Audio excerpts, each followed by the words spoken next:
everyone. Today I've got the wonderful Lydia Lyte with us.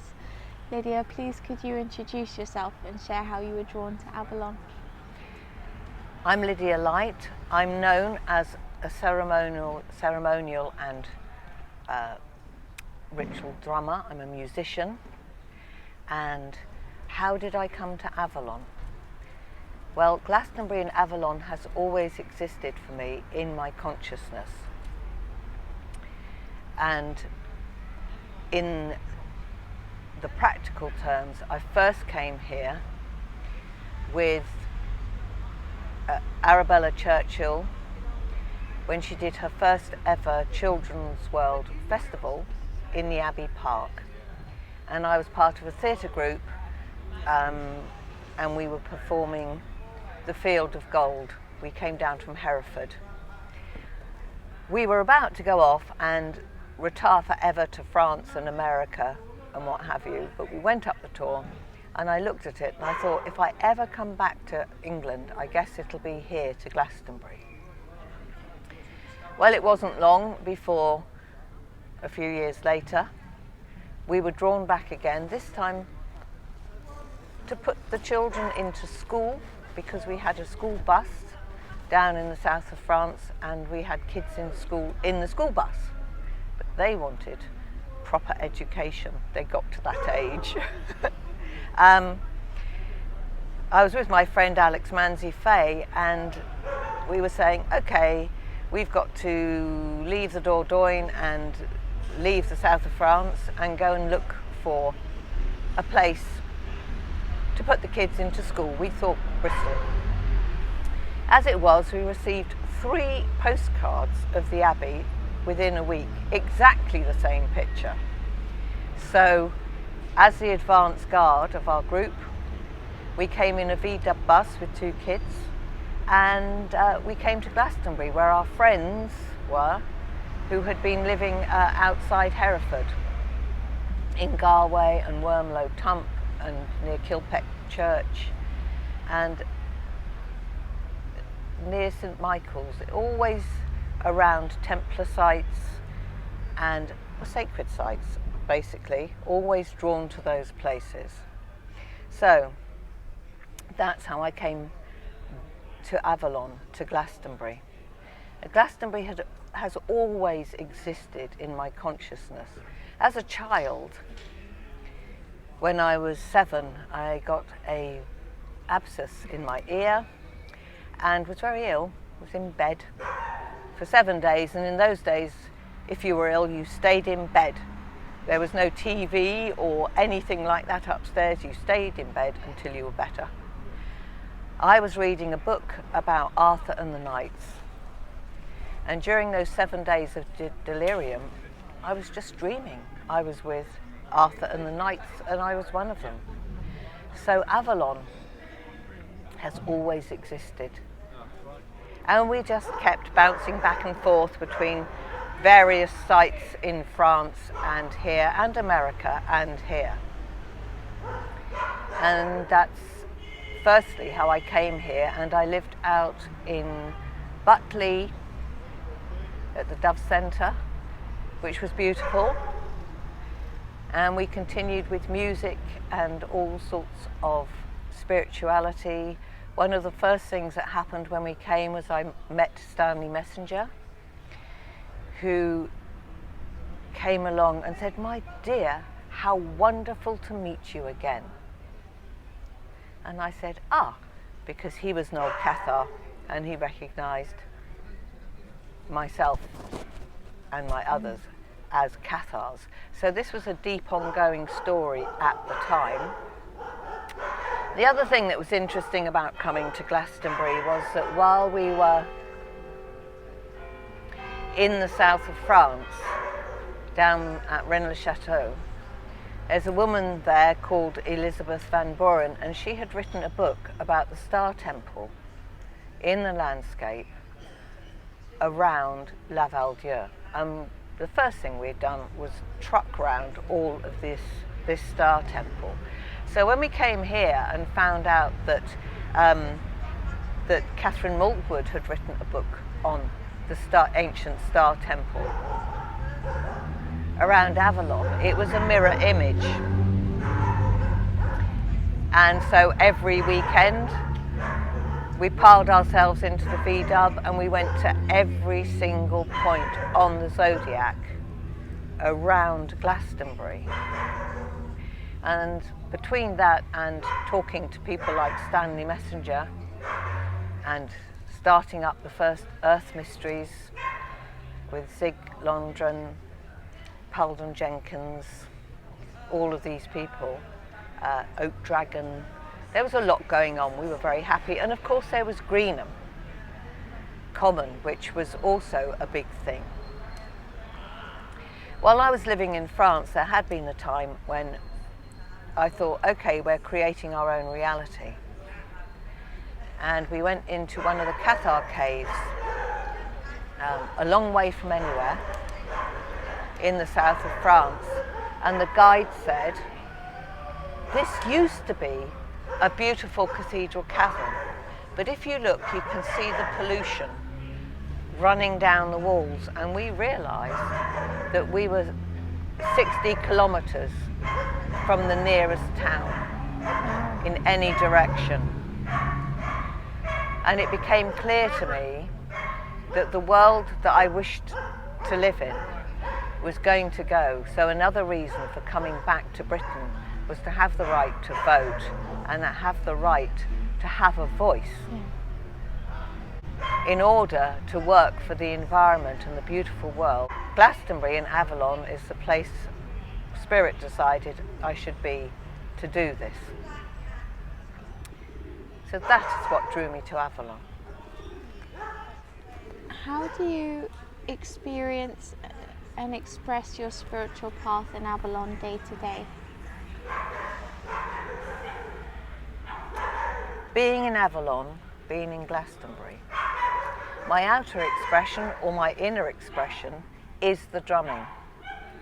I'm very pleased to be an independent bard and a troubadour, which enables me to work with many different groups, many different formats.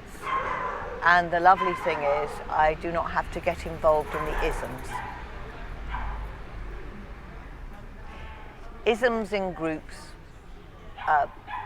become very formal and people start arguing. This is part of the ism and this isn't part of the ism. That used to be the ism, but now it's not the ism. So I really feel blessed to be recognised as a bard and a drummer and a musician in my own right. Being in Glastonbury, what does it do for me? The main thing about living in Glastonbury, if you live here a long time, is that we are here to maintain the balance. All sacred sites just need energy holders, not too light, not too dark. Just hold the balance and hold the open heart space. Look for the rainbow path. And that, for all the people who live here a long time, is actually the work that we find ourselves doing. When we say goddess or divine feminine, what does that mean for you? Well, for me, the goddess is everything. The planet we live on, every life form, all of the 9 worlds of Grandmother Earth. The great star goddess, it is she who has the void, and from that void the spark of creation is born. So the great mother, everything in the first place is of the goddess. As the First Nations say, everything in the first place is born of woman. And along with that, I would just like to say that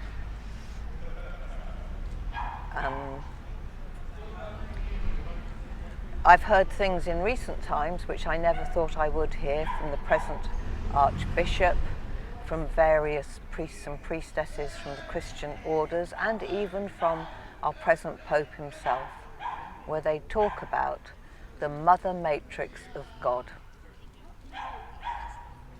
That's a wonderful way of showing this recognition that the goddess, in essence, is in everything and is in all and is all. And the mother matrix of God is great. As many small children have said to me, even the big God has a mummy, and we better watch out for her then. This year at the Goddess Conference, the theme is the Sovereign Lady of Avalon. What does sovereignty mean to you, and how does living in Avalon empower you in your sovereignty? Sovereignty. Well, here in Britain, for better or for worse, we have lived under a queen for many years. This is a wonderful thing, because yet again it reflects the truth of the land, of the caring. So sovereignty.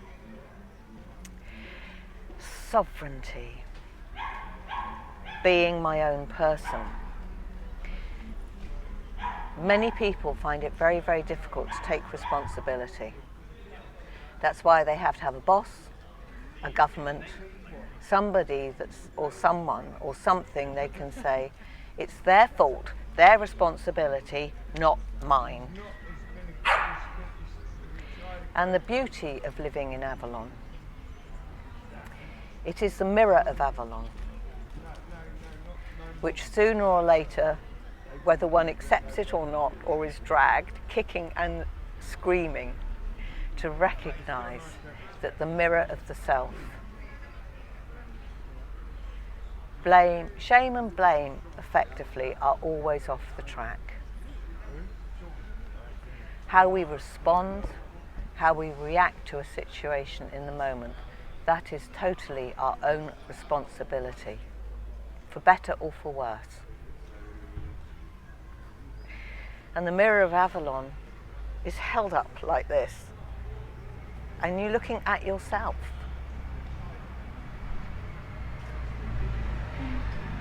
And remembering that Avalon is, in essence, made of myth and legend and archetypes. That's where Arthur and the knights come in, because they are archetypes. And one time I was in the middle of quite funny really, I was in the middle of yet another broken love affair. And I looked in the mirror and I said to myself, I'm lost without you.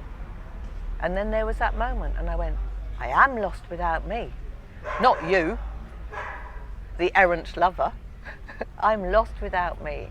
Without me, I can offer nothing.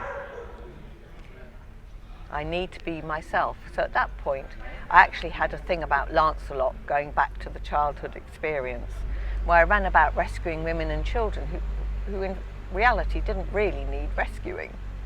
And I was able to say to Lancelot, Lancelot, you've taught me a lot, and I renounce you, as far as I'm able. However, something about all of that, the Templars, the Cathars, and being a knight, has meant that at this time I am the sword bearer for Glastonbury and for Avalon, and very privileged and honoured that since 2012 I've held that position with the town council and with the church. I actually became sword bearer in 2005 for the Druids and for the Bardic College on the tour, and I have renounced that several times and it's been returned to me. So it's a lovely thing. If that's not a sign from Avalon, I don't know what is. Yeah. Yes, there's a lot there. I feel the main thing about carrying the sword of peace is this.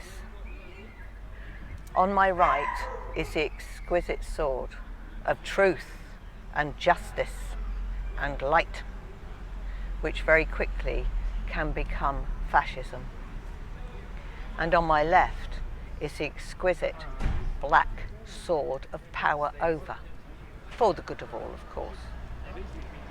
I pick up neither. We walk the rainbow way, the rainbow path, and in terms of evolution of humanity, that is where we are. We are learning to disengage from the battle of the great opposites and to form the new evolutionary path of the middle way, which is the rainbow path in essence. And that's where we're at. And the person I will attribute to having really brought that in is Desmond Tutu in South Africa. He was the first person to really take that reconciliation from so much pain, so much trauma, so much injustice, right, wrong, right, left, black, white, the great pillars as you see in the tarot. The priestess stands in between. The middle way, the middle path, the path of the heart. I truly believe that living in Avalon and all my experiences have led me to attempt to walk that path, for better or for worse. Lydia, thank you. Thank you so much for your time. Thank you for your words. On behalf of everyone that watches, thank you. And we can't wait to meet you at the conference. Great, thank you. You're lovely. Thank you.